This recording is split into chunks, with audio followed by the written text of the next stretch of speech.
Okay, welcome everyone to the Wednesday coaching call. My name is Omar Pinto, co-host Tori Skeen, and we're just going to dive right into today's coaching call with Travis.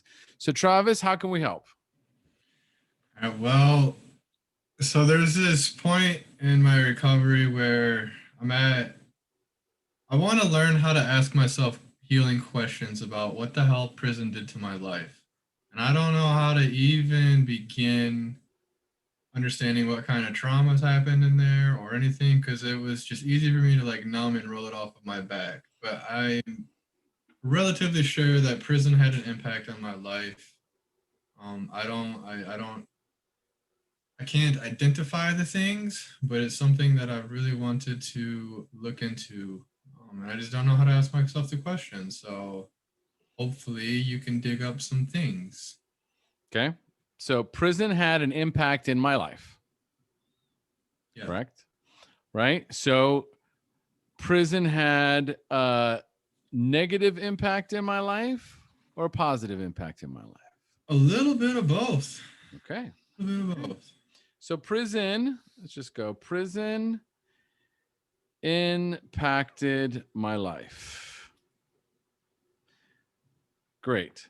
And what I learned in prison was Oh gosh. Um, the rules of life that aren't available in everyday living, like um, I guess how to hustle, how to trade, how to stand up for myself. I mean, obviously, I took courses like culinary trade. I learned a lot about like music and how to play guitar. I learned how to garden. I did a lot of weightlifting. I learned a lot about health. I got my GED, my diploma. I did a lot of stuff while I was in prison. I made my time very useful when I was away. Um, yeah, I couldn't even keep track of all things that you were just saying there. right? So it was this was a form prison was a form of higher education. Yes. Okay. All right. All right. And what what things or what learnings what learnings have been the most beneficial for you in the real world?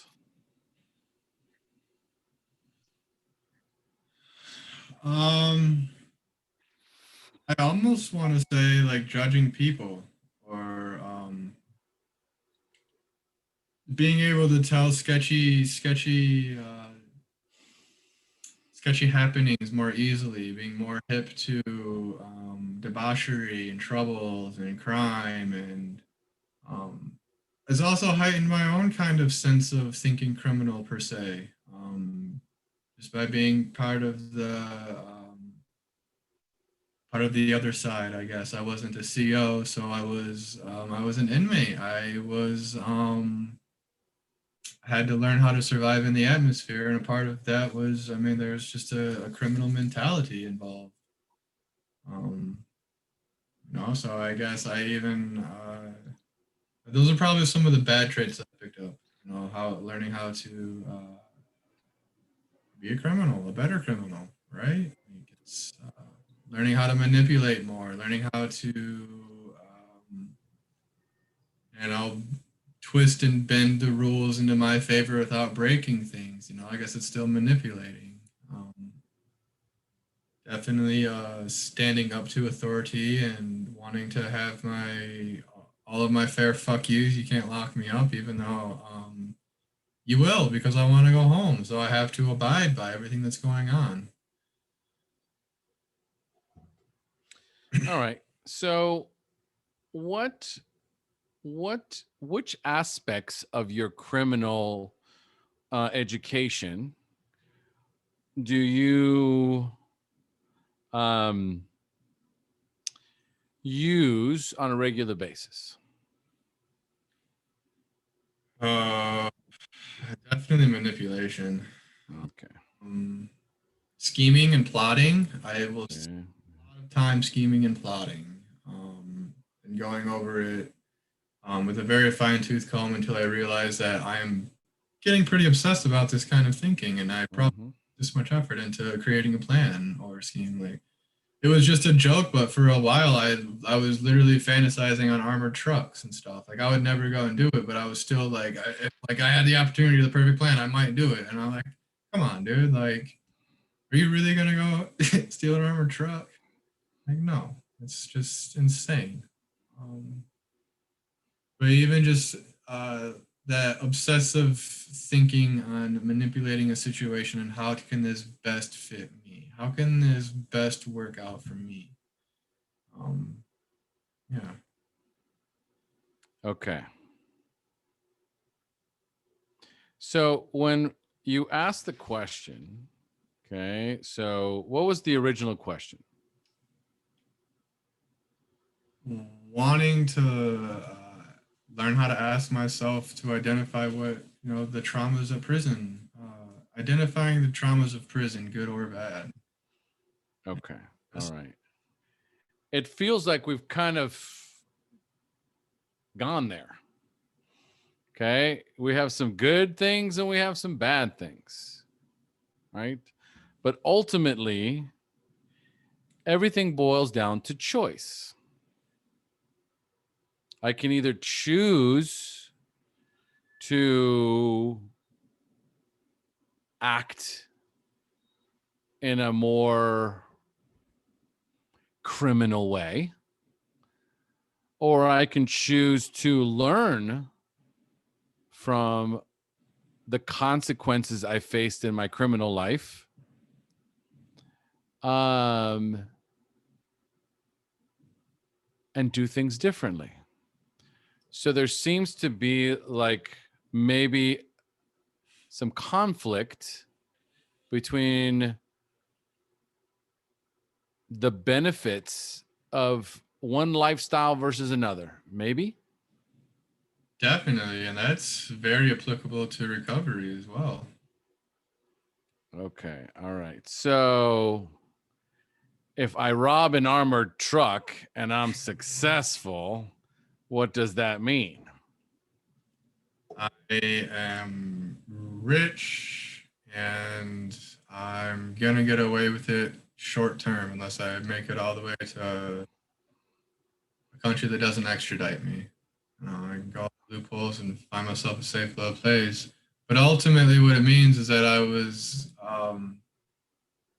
mean, I had a successful plan, right? Like I successfully drew up a plan and got my desire.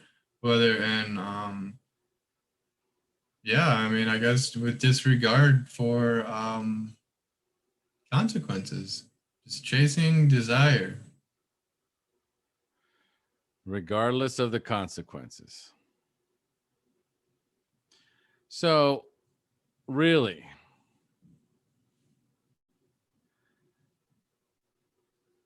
there's no real, just answering that question itself lands you right back to, well, this is a shenanigan. What am I doing thinking about this? All right. Right. I'm not going to rob an armored car. Okay. I'd love to rob an armored car so I can have a bunch of money and not have to work and not live with my parents or whatever it is that I don't want to deal with currently. I want to fast track where I'm at right now, and I'm ruminating about my prison life and what I learned in there. Is there something in my criminal past and what I learned in prison that can fast track my objective?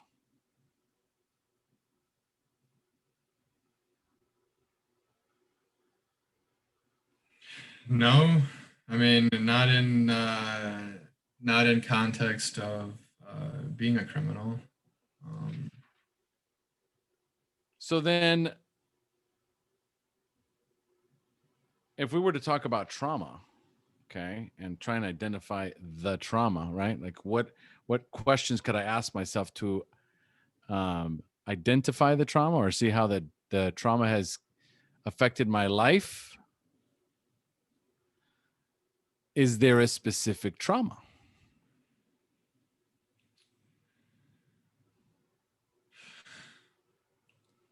I want to say that the traumas that I have is probably culture shock would be A, and B would be the experience of letting down my people, and um, I guess C would be the authority. The I've always been one to rebuttal against authoritative figures, so even as a child, principal's office all the time, didn't want to do the schoolwork, and like I'd like cuss out teachers and all of those things. So especially when the COs had the lock and key, that kind of amplified that the control thing. I guess almost like a victim type thing, right? I guess. Hmm. So let me tell you what's happening here, right? So normally, while I'm asking questions and getting feedback, I'll get a download that'll allow me to move me into the next question. And I'm not getting any downloads. Like it, in other words, and like the thought that came to me is like, somehow we've gotten off track. It's the only thing that came to me. It's like somehow we got off track. So we need to get back on track. So what am I missing here, Travis?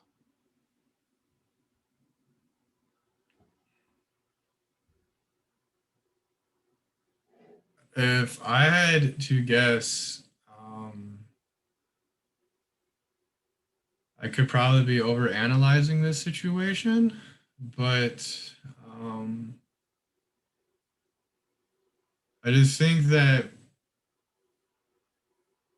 prison just kind of put me in a different, like I didn't enter the same as I left. Like I wasn't the same. I went in as a kid. I was like 17, 18 years old.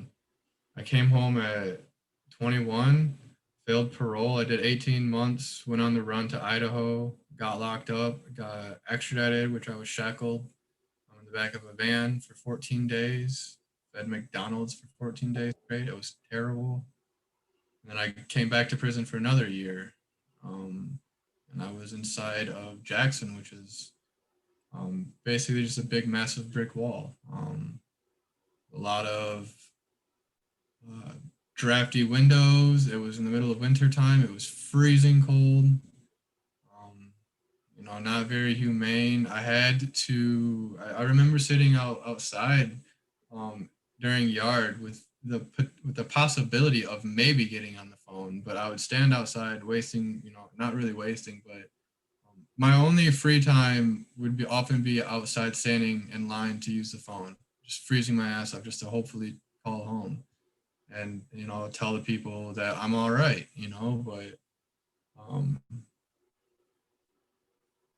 I don't really think that I was because I was kind of just checking into it was kind of just like I'm telling you the things that you want to hear so you won't worry about me. But inside, like I still have all of this pain that I'm running from, that I've still been running from. And that's why it was easy for me to relapse so frequently when um, I wasn't in recovery because this similar issues that happened to me in prison were there have been similar issues throughout my life. It was just a different environment. It was a lot more hardened environment. There was a lot of violence involved. Like people didn't really. If I misspoke, I got punched. I mean, I got punched several times. I got in several fights for being disrespectful. Um, and having to lie to COs so that I wouldn't go into segregation, so that I would have an opportunity to come home. Um, so yeah, there was just a lot of extreme circumstances that I put myself through. Um, Okay, so something is finally coming to me. But first, before we go there, let's see. Let's see if any of this lands for you. Okay, so let's see here. Uh, let's see. Leo wrote, prison was a pause. Eric wrote, evaluating people, adaptability. Tori wrote, escapism. Maybe prison is a big part of your recovery. Don't look for shit in something that was positive. And remember, you made it something good. Old Travis was left behind. He wants you to mourn him. Still in survival mode. Does any of that feel accurate?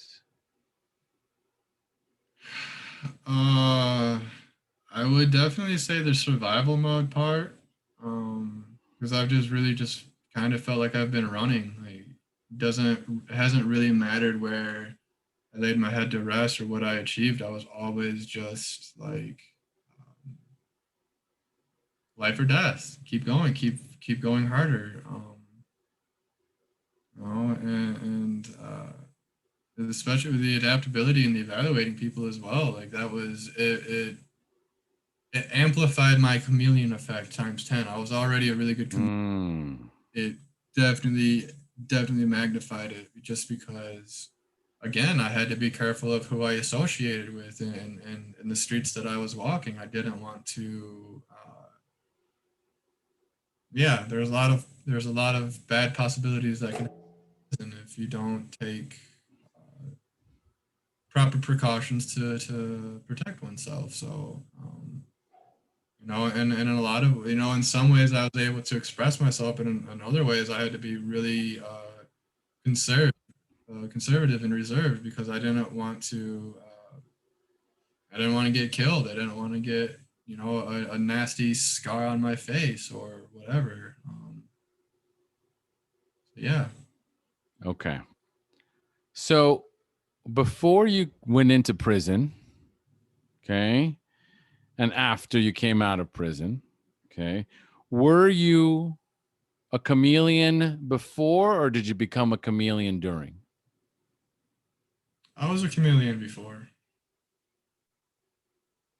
And did you always tell the people around you that you were okay even though you weren't? Yep. Okay. So now we're getting somewhere. So it's not about the old Travis or a version of Travis going in and another version of Travis coming out. It's the same version of Travis going through the prison system and not being able to resolve this inability to be vulnerable, to be authentic, to share your truth. This idea, one of the first things that came up was how to be a better criminal, how to manipulation, chameleon, manipulation, lies, disingenuous. I don't want the people closest to me to know the real me. And that's still a part of my life today. For what reason are you hiding? Mm,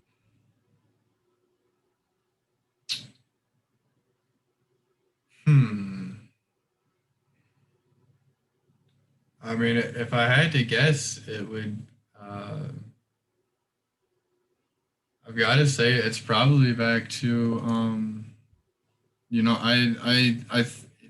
Eric asked me, do I even know the real Travis? And the question, I mean, there are times in my life when I think that I do, but looking back at it, how many of my things, especially in childhood, I was doing things to gain the attention and approval of my parents. Um, they weren't always available for me, and sports were one of the easiest ways for me to get that attention. And for the longest time, like I enjoyed sports, but I just think that the reason that I'm running or hiding my true authentic self is because one, I haven't known how to express myself authentically because I was always trying to be approved in the eyes of somebody else, because I knew that those would get me high approval. And at that point, it was either negative consequences or positive consequences. Um, and then obviously, the same standard applies in prison. There's good and bad consequences. Good ways to earn attention, bad ways to earn attention. I could, and obviously I did good things with myself, so I earned a good rapport with the COs. So I had a little bit of flexibility on the trust factor. Um, but again, it was just how can I get out of my cell? This so and so is going to be working second shift, and I'm a porter, and I know that I can bullshit way beyond my detail, right? So I'm not going to be in my cell for 5 hours. Um, so yeah, um, That sounds like good negotiation skills, Travis. yeah, right. Like there's two ways of looking at this. All of a sudden I hear that, well, this Travis knows how to negotiate effectively. Words have so much power. So I can be a greasy, manipulative weasel, okay? Or I can be an effective communicator and negotiator. Right. I can hide the real me from my family, or I can be strong for them. Yes, it's hard in here. Yes, it's tough in here. Do they need to know about it? Absolutely not. How would it benefit them to know that I'm struggling here or I'm afraid? So, what's coming to me now is this strength, nobility, um,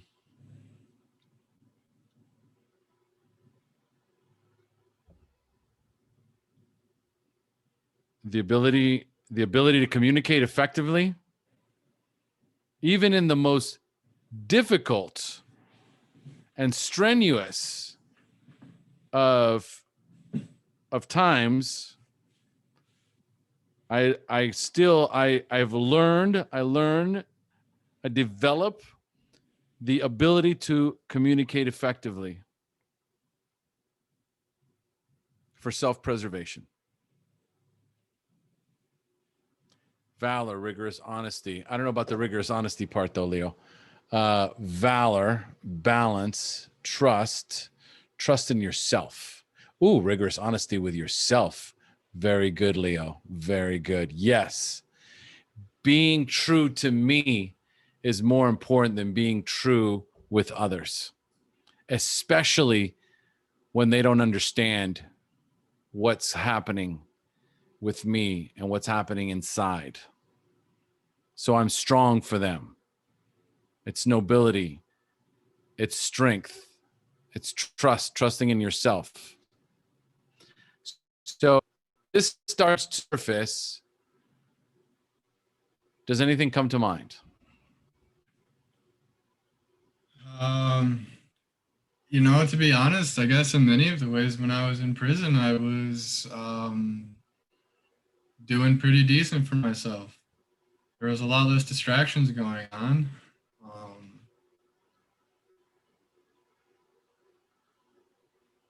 but I mean, I guess in a lot of ways, because I was removed from my family, it did give me an opportunity to kind of um, to play around with discovering who I wanted to be or who I was, and not so much be a chameleon as much as just so and so is a good person and we have things in common, so I'm gonna spend my time with so and so.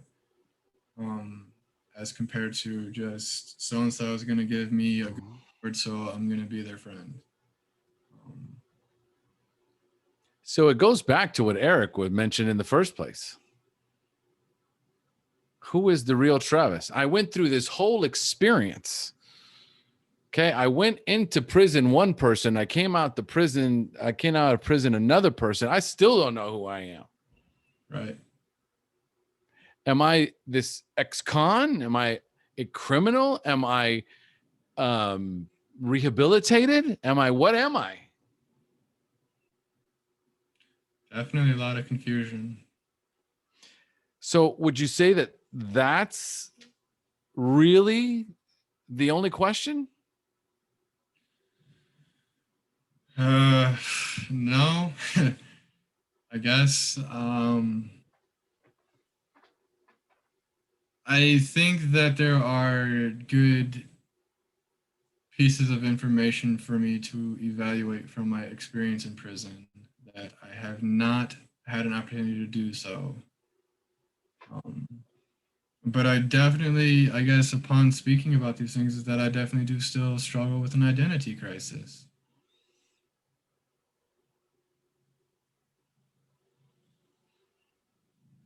And, we had the same conversation last week with Sarah, and it is about vulnerability. And there are things that happen in prison, just like things that happen to her, that very few people know about. And there's probably either anger, resentment, shame, guilt, any number of negative feelings associated with this. But ultimately, the fact that you haven't been able to really come clean, so to speak, of some of these things. Because I can't even imagine being in prison. Okay. I've watched so many prison type movies and shows. Okay. Like, I think about going to prison, I immediately turn white. Okay. And I'm already white. Okay. Like, I am just terrified of the meat puppet I would be in there. Okay. I have zero survival skills. And so being in prison in a confined space with other criminals and criminal shit going on, there are stories and there are trauma and there are things that have happened that you've not been able to process completely. Would that be fair? Yes. So what it sounds like to me is the same thing. That at some point I am going to have to, it's almost like it's knocking on the door. Right? Like I'm creeping around this topic of, what better questions should I be asking myself about any potential trauma that could have happened to me in prison, instead of, there is some fucked up shit that happened to me in prison and I've never fucking talked to anybody about it because I don't know who I can trust.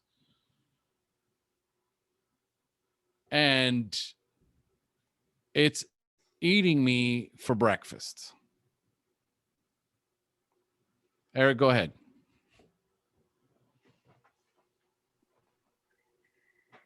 Yeah, first off, Travis, I just ought to say I congratulate you for saying something about this and realizing it. Because I spent when I was in the Marine Corps, I spent 14 months in Iraq, and it probably took me 12, 13 years to even come to thought that it had some sort of effect on me.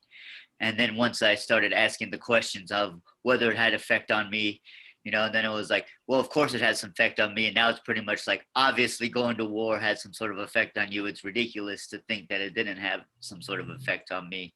And I'm sure it's the same thing like Omar was saying about prison. It did have some sort of effect on you.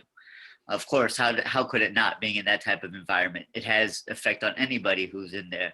The question is, what type of effect is that? And then, but I don't know how long ago you got out, but I mean, asking that question already is already pretty good. For me, the first step was actually to forgive myself for not asking that question sooner, and forgiving myself for the experience as well. Like, and then after that, it was, kind of to accept that I can't change it. I wish I could have go back and make things different about what happened, but I can't do anything about that. And then it was to be, to the had. And that's why, I was kind of saying, like, you did you did get a good lesson on judging people, except I wouldn't say judging people, I would say more evaluating people, because it's that same language. um, and then, of course, being in prison and surviving, you had to be pretty adaptable. So you have a huge adaptability of, if you could survive in prison, you could probably survive in a lot of different places. Um, so those are just a couple of things that, I just wanted to mention. And that's kind of where I started at with mine, was just forgiving myself, and then trying to be, accept that I can't do anything about it. And then, being finding some sort of gratitude in it, and whatever sort of lessons you can learn from it. And it's still an ongoing process. I'm still going through counseling right now. I'm working with it and talking to them and talking more and exploring this, my combat experience. But I just wanted to say it's good that you're thinking of that stuff right now. Thank you. Brilliant. Yeah, that's real good, and I don't even know if I've even given myself forgiveness for the whole experience, right? Like, I forgave myself for committing the crimes and at the moment for that, but the actual experience of forgiveness, and telling myself that it's okay, like, that's I think that is a huge step. I definitely think that is a huge step. It's and really important too is this idea of, forgiving the thoughts, right? Because that's really what Eric's mostly alluding to as well. It's like, I chose to believe something about what happened. I chose to create a meaning. I developed a story, I developed a meaning, I developed a belief system about what happened, about what that means about me, or who I am because of it. So it's really more, there's nothing that I can do about the behavior or the actions or the time. It's really more about forgiving myself for believing the stories that I chose to believe, for believing the stories that I told myself about me, that whatever those stories might be. And at some point, what happens is that irritable, restless, discontent feeling that starts to come up, right, is the calling for that forgiveness, for that love, for, hey, Travis, we've been through a lot, buddy, and we've survived quite a bit. And it's made us a better human being, a stronger human being. It's made us someone that is a good judge of character, is able to adapt quickly, is able to assess situations based on energy, based on circumstance. You walk into a room and your body just starts to tell you everything you need to know. Yep. It's a gift. It is a gift that I have spider senses that are 10 times more powerful than normal humans. And so really it's about acknowledging and honoring who you have become, because as you start to recognize who you have become, you might discover who you really are. Makes sense. So what's coming up for you now? I think that in a lot of ways, I did learn a lot of skills in prison that made me a better man and a better human being, but like, it was crazy to say, like, yeah, prison made me a better person. Like, I went to prison and rehabilitated. The prison system worked on me. Go figure, right? Like, um, But then it's just like coming home with those skills, and how do I apply those practically in the workforce? Or, I can't use my spidey senses to pay bills and stuff. And I came across, I think, I mean, coming forward to it now, one of the biggest traumas I've had was with housing and employment. A lot of rejection just because of a felony. Um, I had great interviews. I've had managers offer me a job only to be turned down by the corporation in Pittsburgh or California saying, no, we don't accept felons, regardless of how well your interview went and how good of a worker he is. He's not going to work for our company. And that's just a really big dagger to the soul. Like, here I am thinking I've got this great job, that's going to get me out of the kitchen or a factory, and I can't because I've got this 20-ton chain of the F word of felony, of behind me. And my state has made good progress in removing those questions from the interviews, but it still doesn't. Sometimes I walk into like a public place, feel like I'm painted red. Like everybody knows my whole history. And I know that I'm making that up. It's all anxiety within my head, but um, especially when I came home on parole and I was on tether, I felt so uncomfortable. Even going to the grocery store, like going to the gas station, like doing anything. I always felt like I was going to be judged, like I was going to be felt insignificant. Like, what's wrong with that dude? Why does he have a tether on? And then all of like the crazy horror story movies come where like with the criminals coming by and you see like the mom pull their child in real tight. Like, look at that guy. Like, don't go around him. Like, I had all those feelings. Like, I was just some horrendous monster. And it has been challenging. I'm not on a tether anymore, but it has been challenging even to re-enter public comfortably. I went to a movie for the first time last year with my ex-girlfriend, and I was like literally wanted to put my hands in her back pocket, like lead me around. I have so much social anxiety fear right now, like um like do the work for me. I don't want to do this right now. And it's just something as simple as going to a movie freaked me out.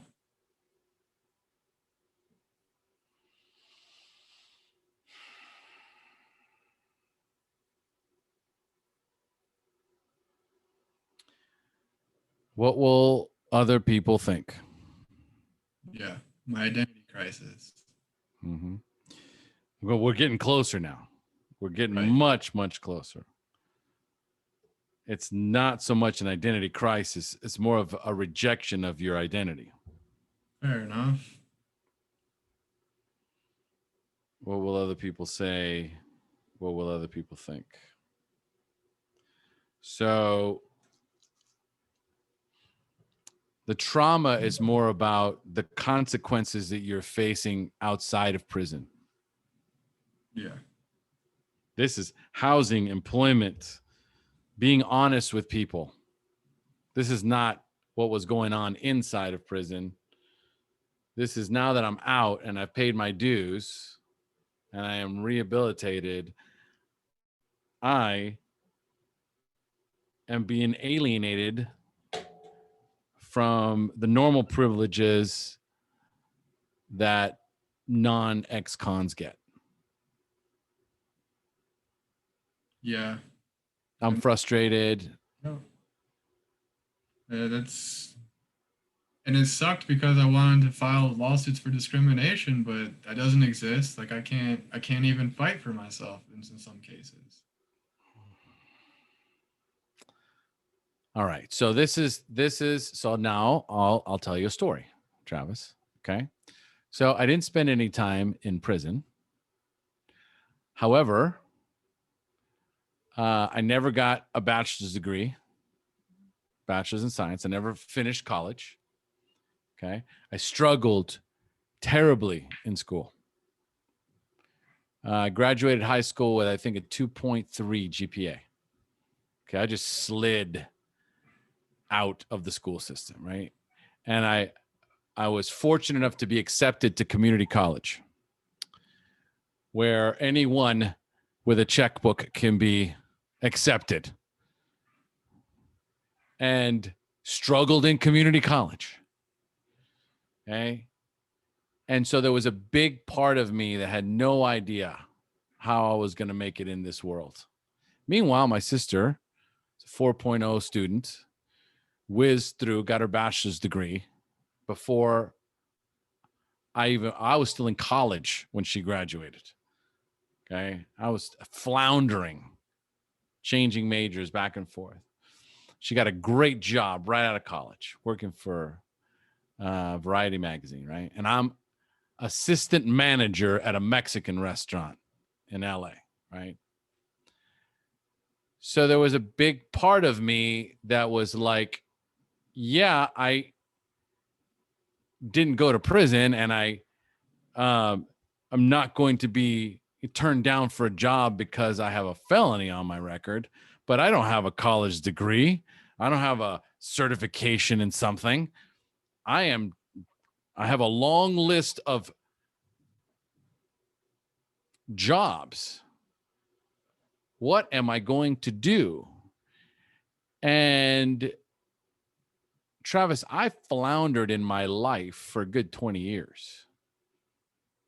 From one job to another job to one profession to another profession, trying to figure out my identity and who I was. And in the midst of all that, developed a horrific addiction to cocaine. What I have come to recognize is that school was never the way for me.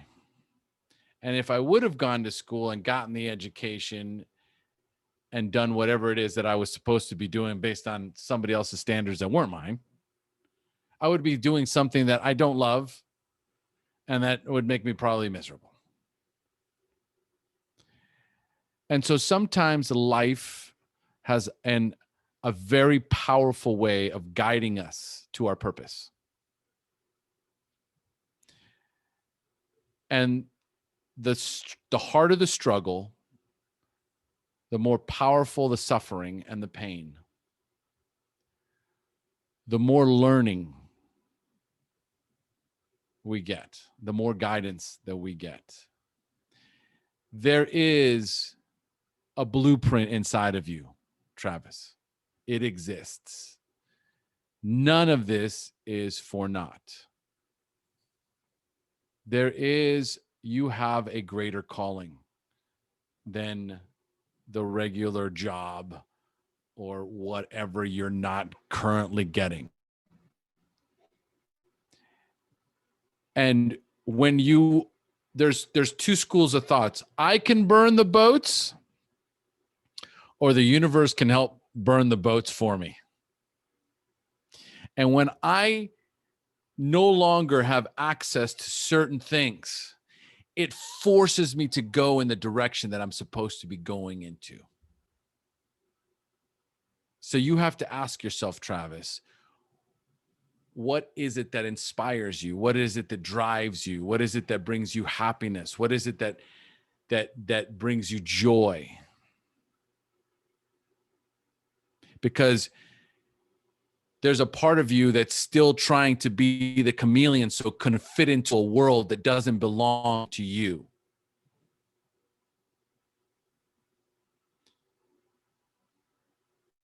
Reject the chameleon, let go of trying to fit in,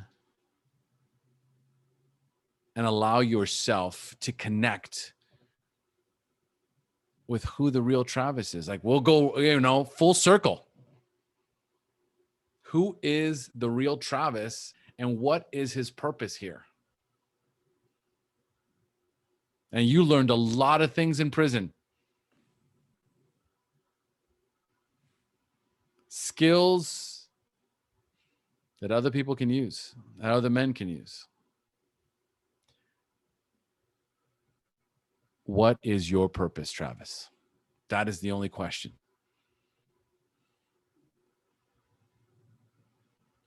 It's interesting because I think one of my greatest passions and one of my best blessings and gifts is words, whether it's speaking or writing them. Um, it gives me so much. Like, I love, especially when it comes to writing, when I have to go down rabbit holes for research and to find out good information and facts. Like, being an investigator is very good at what I'm doing, or a very good talent for me. So researching topics is really beneficial to me. Writing gives me joy.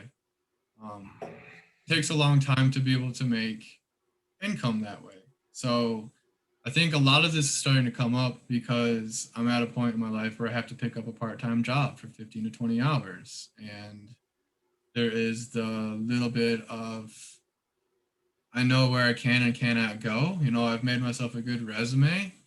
But one of the things that I have to do in order before I make it, uh, before I make enough money as a writer by exposure or however to pay for my bills, I have to find a means of income. And um, that kills me because um, from my experiences before, my job field is a factory, which is basically like a prison, or a kitchen, which is basically like a prison. And I've I've had a few jobs that weren't factory or kitchen related, but they didn't last long. Um, and I think that a lot of this is stemming up because I know that I have to get a job. I have to pay bills. I have to get my dog food or he won't survive. If I don't get my dog food, I'm going to lose my best friend, you know? But there's also the other side of it where I can say, like, I know that I need to do something to get to the other side. Like, it's not going to be given to me. I have to go through some amount of discomfort um, and hard work to get what I want. And what I want is to kick my feet up and write in the morning and go out and play with my veggies because I have enough money to do that. Right? I want to live in a self-sufficient home, and I want to spend a lot of my time working on a garden and feeding myself, you know, and just being at one with nature. That's what I love. I love plants and I love writing. And that's what I want to do with my life. I want to help plants, I want to help people, and I want to write a lot. You're very clear, Travis, and you've always been very clear about what your passion is. And it's through your writing that you will be able to express yourself the most effectively. There are many, many, many, many vehicles for writing. There is blogging, there is content writing, there is screenwriting, there is all types of writing. There is Fiverr, there is Upwork. Is it Upwork? Yep. Okay. There's and for those, no one's going to ask you if you have a prison record. When I get trapped in the box that was created for me by the system, then I start talking just like the way the box wants me to talk. Well, I have to get a job and I have to pay for my rent and I have to pay for my dog and I have to. And what that prevents me from doing is saying, okay, I want to write. How many different ways is there to make money as a writer? And it is in the thousands. And if I'm a good writer, I don't have to work for anyone. I'm an independent contractor. So I can get myself a side hustle so I can pay for the dog food and my top ramen because we've all been there. We've all been there eating top ramen. Right here, Yeah. man. Okay. I used to have a whole shelf of tuna cans and top ramen. That's right. Okay. Peanut butter and jelly. We've all been there. Mac and cheese in a box. Yes, sir. Okay, buddy, I have been there. Living the dream. of single broke rock star. Okay. Been there, done that.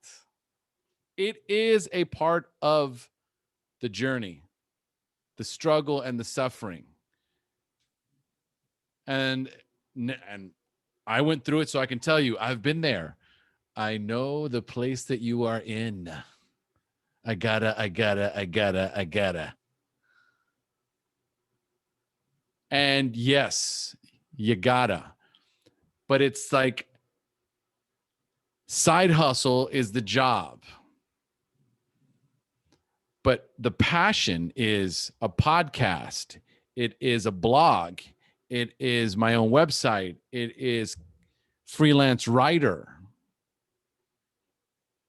And the better you are as a writer, it is going to land on somebody's desk and they say, we need this guy. And if somebody were to say, hey, listen, we're looking for a freelance writer, right? We're going to pay you blah, blah, blah, X amount, right? And miraculously, it covers all your expenses and more. What would you say then? It would have to be a pretty good deal. It would also depend on where I'm at in my life. You know, if someone gave me a good contract to, I would probably say no, just because I promised myself that I would never sign a contract because of money. It would have to depend on what the details of the job were, because I guess in this, if it were landed to me right now, I would take it as a get out. But if I was put in the shoes of a successful writer with that contract, I would. I don't know if I want to close myself off just to one door. Tori, jump in, Tori. Are you listening to this? I have been just like I want to talk so bad. I got to mute because I'm just. I mean, like I can relate to this, Travis, like to everything you're saying, just like with the, trying, what you want to do is right because, hold on. Because that's literally all I wanted to do. But like, I didn't have like a foot to stand on, at the time. And so like, cause I was like, how am I going to get a job writing if like, I haven't done it before? I don't know, like, I don't, and so I had a job at literally a call room in South Florida, and I would reach out to people and say, hey, I'll write for you for, pennies, because this is what I want to do, and ultimately like that landed me to like what I do today, which is not all writing, but it's not like I love it even more, and it's just more of that. I've learned to love it. And so, it was, for me, it was just about getting my foot in the door, like getting some sort of like substance so that I had something to like back up, like, hey, I've done X, Y, and Z. Now, like, this is what you have to hire me, And while I was fucking, eating top ramen and like working during the day or doing whatever like I had to do to like do what I wanted to do, So that's all I have to say. But yeah, like anyway. We've come full circle in this hour. And for anyone here that knows about limiting beliefs, they just heard Travis's. First is, well, I have to get a job because my dog has to eat. First, I get the bleeding heart victim story. Then I say, what would happen if you got offered a job writing, covering all your expenses and more? Oh, well, I wouldn't do it because I promised myself I'd never write for money.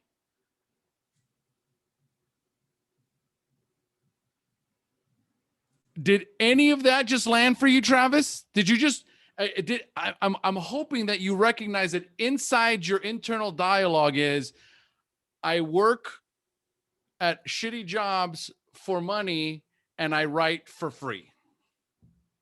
Right. Why would you not? What is the belief system correlated with this idea of I don't work for money. I don't write for money. What was it? I'm glad we recorded this. What was the specific thing that you said?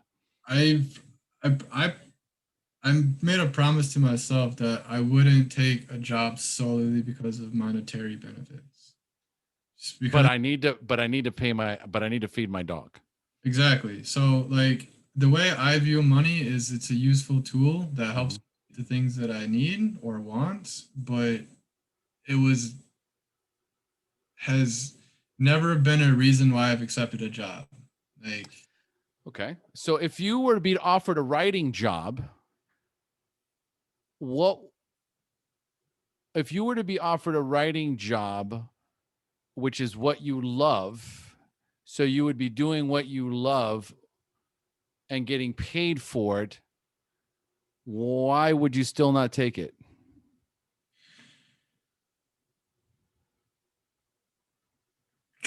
because I wouldn't know what to do with it, I guess. I don't know. I'm Uh, stuck in this little bullshit world.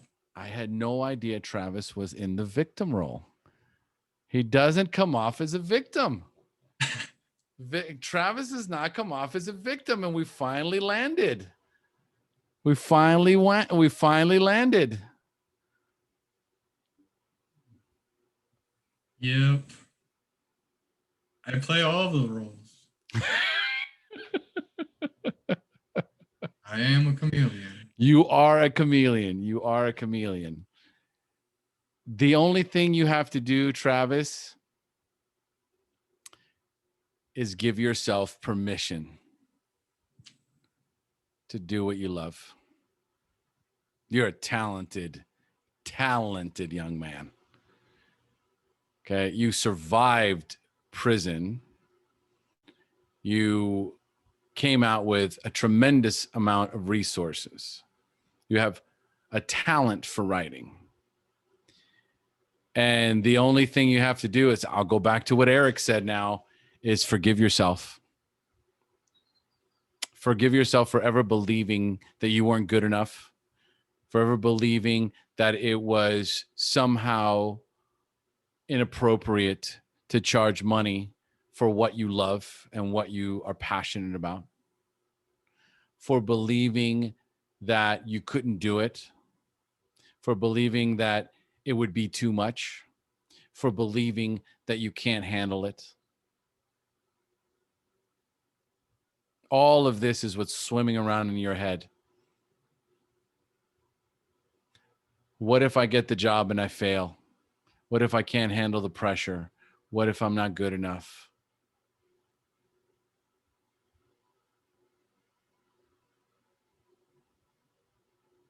What if Rome was built in a day?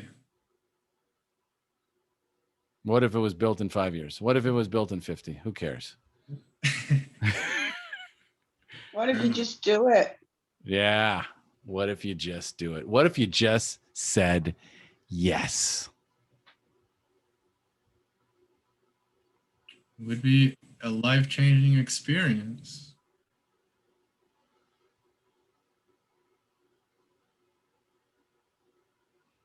Right for dog food. That's funny. If they need a writer, hit me up. I'll write for IAMS. I'll write for man, Wild. I don't get whoever. I'll You write. hit them up. You email them. Email all the dog food companies. I have a task for you. Next week, I'm coming back.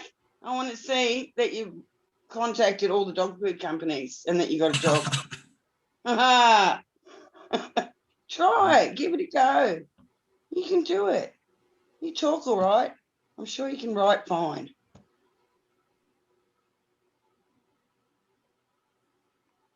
Are you afraid to fail? No, I embrace failure because it makes me smarter and it makes me better. Failure is the only way to success, as far as I'm concerned. I mean, I don't know anybody who succeeded without failing significantly. Time and over again. Travis, let me be very, very clear for you. Let me be very, very clear who I am. I would never work for free. I only work for money.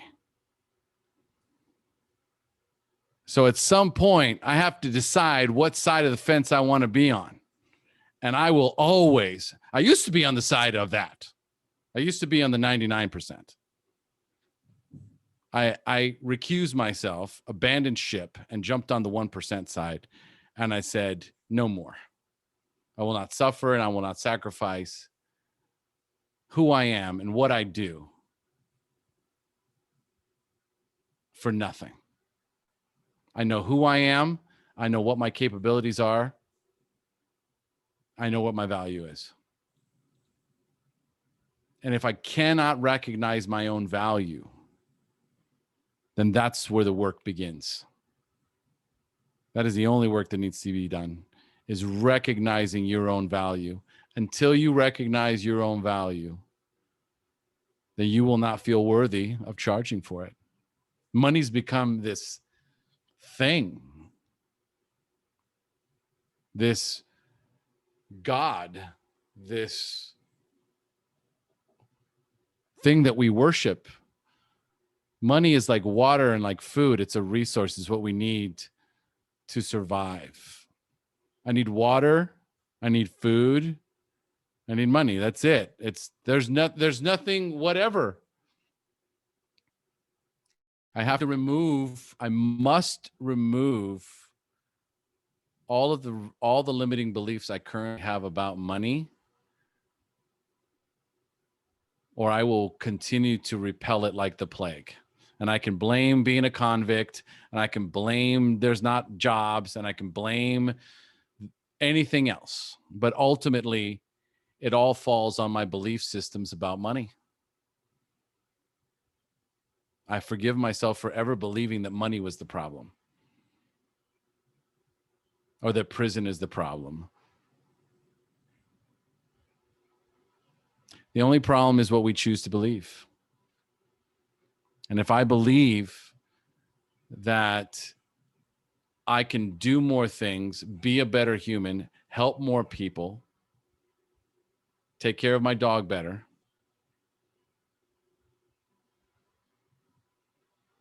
then I also recognize that I'm going to need money in order to fulfill everything that I ever wanted to do. That's just a part of living in this world. I can't live in this world. I can't thrive in this world without money. So I cannot villainize it. I must embrace that this is part of the construct. This is part of the matrix. It's not money's fault any more than it is a gun's fault. It's what you choose to do with it that matters. It doesn't define you.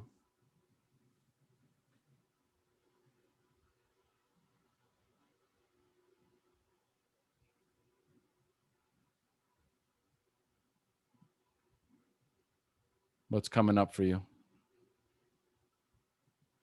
My passion stems deep for money and economics. But it is a very resourceful tool. And I don't think that I haven't thought of it in terms of me villainizing money as a bad thing, but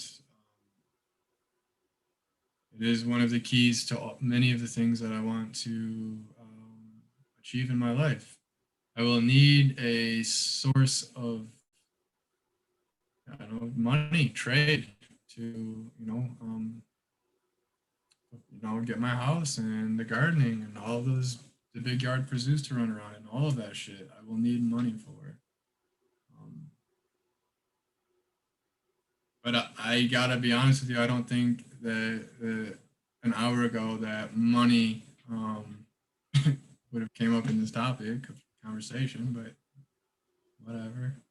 Most people, as you've been enough of these calls, Travis, it never ends up where they thought it was going to end up. It always starts off with the softball and ends up with the hardball. Because really, it's belief systems and mindsets are the only thing that prevent us from having the life we truly deserve. And again, it boils down to forgiving ourselves for ever believing any of the stories that I've told myself that have prevented me from becoming the human being that I can be and that I am. I forgive myself for ever believing that money was the problem.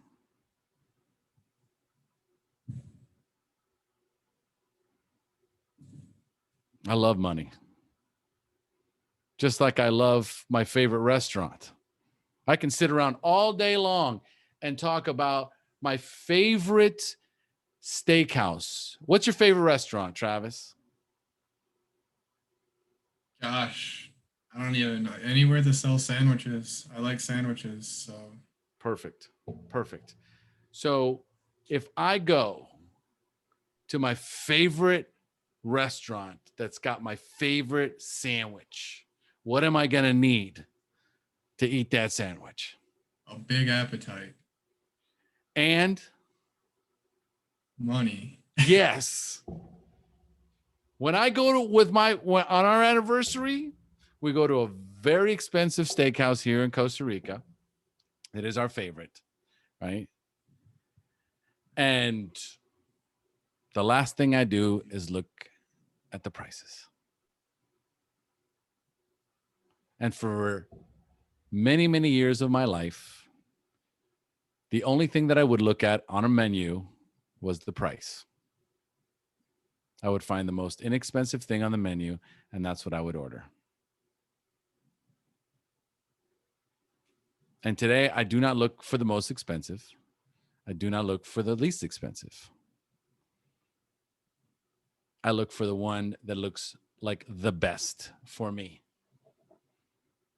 And I enjoy the shit out of it. And when I run out of underwear, you know what I do? Get more? I go to the mall and buy me some underwear with my money. You know what my wife and I are building? A big ass fucking house on almost 2 acres. It's a lot of money. At some point, Travis, all the things that we love, space, the nature, gardening, time, our pets, our family. Money has to be a part of the equation in order for us to live the life that we want to live, whether we like it or not. And the only thing I have to change is how I choose and what I choose to believe about it. This is your work, brother. It's not about the job. It's not about being a felon. It's not about the trauma. This is about changing your belief systems about money. And buddy, I have no doubt that you'll be fucking writing for a newspaper or for a fucking movie company or for some sort of, blog, whatever. Like almost instantly, as soon as you change your beliefs about money, so do your opportunities. Tori, would you agree or disagree? I absolutely agree because I've talked about this with Omar before many times. So, yeah. All right, this was like hard shift in the coaching call, but I absolutely love it because anyone listening to this right now needs to hear this, Travis. It is such an uncomfortable pill to swallow when we first start the process of changing our belief systems about money. Eric?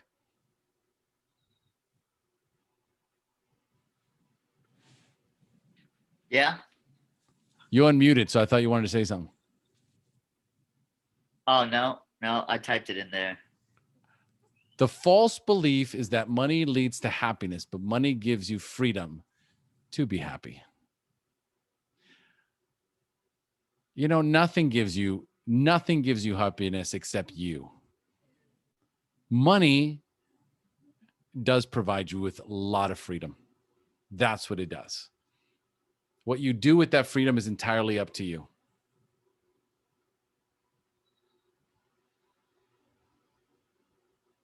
Any questions? No, but I've got to say that one of my biggest insecurities in life is financial. So we're on to something. Big applause for Travis.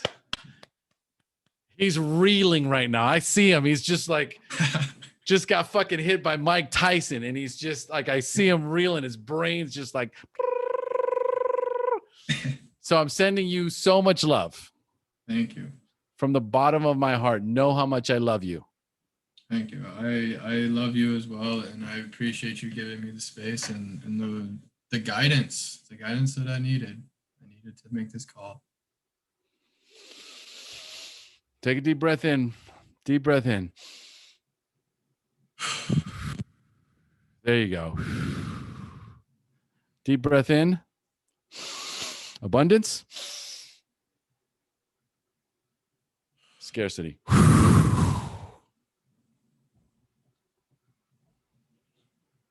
You're ready, my friend. You are ready, my friend.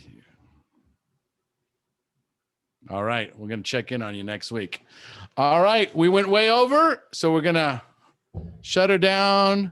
But big love for Travis, man. This is a very important coaching call because so many of us struggle with money, and it's not the money that we struggle with. It's the belief systems that we have developed about money. Because money is fucking awesome. Just like my favorite steak. I love you all. See you next week.